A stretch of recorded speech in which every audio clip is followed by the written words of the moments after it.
One of the huge reasons why I'm single and celibate is, as a healthcare worker, I get to see all the STDs that I have to take care of when I go work at these hospitals.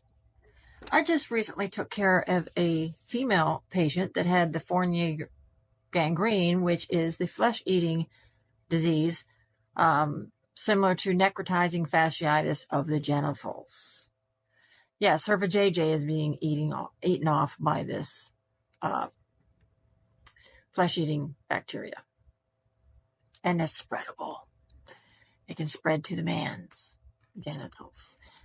I had a patient that the male had it eating away his penis because of he had a penile implant. This was an older gentleman, very much older gentleman. And he had it implanted at an old age. Why an old man is getting a penile implant is beyond me, but these men apparently still, first of all, when you're really, really old, that should be your last concern, but it is.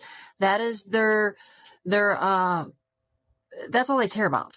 Okay. That's all they care about. If you're young, you're still in your childbearing years and you're young, you're getting married, you have all that. I can understand that. Medical issues and stuff. That's different. When you're an old man and you've already had kids and married, multiple marriages and all that stuff, why are you, dude, you got one foot in the grave. And your junk's not working because that's just the way it is. But you're still out here you've already mishandled multiple women and mistreated women and thrown women away, and you're still trying to, whatever. I digress. But anyway, his junk was half rotten off. But the female stuff, this is going on now. This this Fournier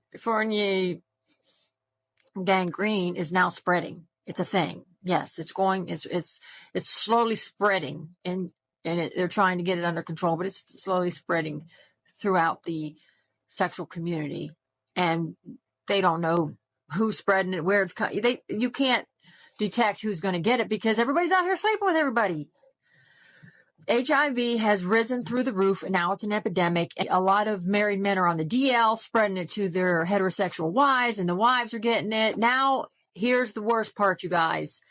I work in the hospital stuff, but I predominantly work in long-term care. Now it's being spread to senior homes. Seniors and long-term care are getting it because the older generation are now being getting old and going into nursing homes, and they've had it prior to going into nursing homes because they're out here sleeping with everybody. And their men who are on the DL are giving it to the senior women, and the women, it's single. I'm going to stay single and celibate. So you guys got to be careful out here. A third of my patients have some form of an STD. And now you've got this flesh-eating disease destroying people's genitals. It's gotten so bad. One of my first patients was one of my childhood friends. I got my assignment, and I look and I go, read their name, and I go, really? This can't be so. And so I walk in there. This guy had an infection he had cellulitis of his nutsack. His junk was this big. One of them. He was in such pain. He had to sit in a chair and where his junk, where there was a hole in the chair where his junk was kind of,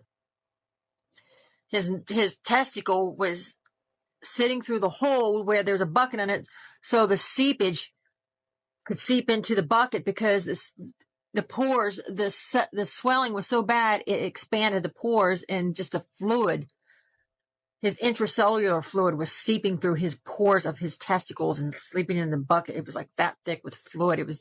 This was from his living foul, not taking care of himself, an infection. He ended up passing away. And it was sad to see because I grew up with this kid. But I knew what he was. I also knew of all the women that he was sleeping with, the things that he was doing, how he's living. He didn't take care of himself. And he was young. Men don't take care of themselves. They are worse. They are the worst group of not taking care of themselves, not going to the hospital, not getting their junk checked. Women have to go do all this. They're always going to the gynecological exams and everything, but men don't think they have to go to the hospital. They don't think they have to get checked regularly. They don't go and get their lab work done every year or go get STD, checks every year or anything. They don't get annual checks when they're out there spreading the funk. My daughter had that conversation with her partner right now. So they got into it. But this guy is sitting there going, why should I? Men don't do that. That's not a thing that men do. Typical explanation. That's a thing that men don't do. It should be a thing that men do. You guys are out here spreading diseases, and then the women are getting pelvic inflammatory disease, going sterile. They can't have babies. They're dying because you men are out here just sleeping with everybody and anybody, giving it to women. Like HPV, they know now is predominantly spread by men. And once a woman catches it, she has all these terrible things happen to her reproductive system. It's not the man's reproductive system that's at risk of being destroyed permanently where they can't have children.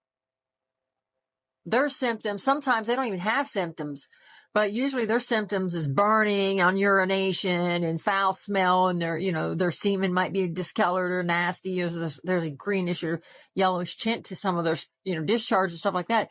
They don't have the extreme symptoms and damage that women have. I'm going to tell you, this is a big factor. Aside from the fact that my father told me to just stay out of it. He also told me the coming, a new STD is going to be coming out because of all the sexual immorality. It's going to be hitting everybody. So it's not going to be hitting me. I liked being physical with a man. I was like that. But now I'm not like that at all. I've completely changed. The thought of a man touching me grosses me out. I don't even want because I know what they're doing, what they're thinking, where they put their value, and that's all they care about. And I don't want their junk in me because I don't know where it's been and the funk they got. And then think about men who aren't even circumcised. I know about, I have to take care of guys that aren't circumcised and have the funk that's in that. If they don't pull those foreskin back and clean, there is so much bacteria and disease in that. No. No, I don't. No. And think of it this way. If you're not giving it up, they don't want nothing to do with you. So there's the whole relationship that cuts out everything. If you don't sleep with them, they don't want nothing to do with you. Just don't sleep with them. You guys, just don't sleep with them and see how fast. They don't want nothing to do with you. Tell them that you're celibate. Tell them that you are not going to give it up until this amount of time, or you're waiting for marriage. So they don't want nothing to do with you. Because that right there is showing you that's all they care about. That's all they want. And just sleeping with them does not guarantee that they're going to want to see you again, or that they're going to marry you or any of that. It's just, that's why the Bible is talking about don't give it out. That they had rules back then. You weren't supposed to live that way. You weren't supposed to have sex before marriage. There was no physical stuff like that before marriage. You were supposed to get married. Marriage had to do with a covenant between you two and Yahuwah. It was about being together, supporting each other, and complimenting each other in what you was able to be the man and the woman and help me. All that. It's all backwards. Everything's backwards, guys. Everything is backwards. We have turned it completely upside down and backwards. Now there's diseases all over the place. You guys, I wish I could show you pictures of the diseases and what they look like. It's gross. You guys better stop doing it. You better stop doing it. And wearing condoms doesn't help. Wearing condoms does not mean that you're not going to get it. Wearing condoms now is not proof that you're not going to catch it.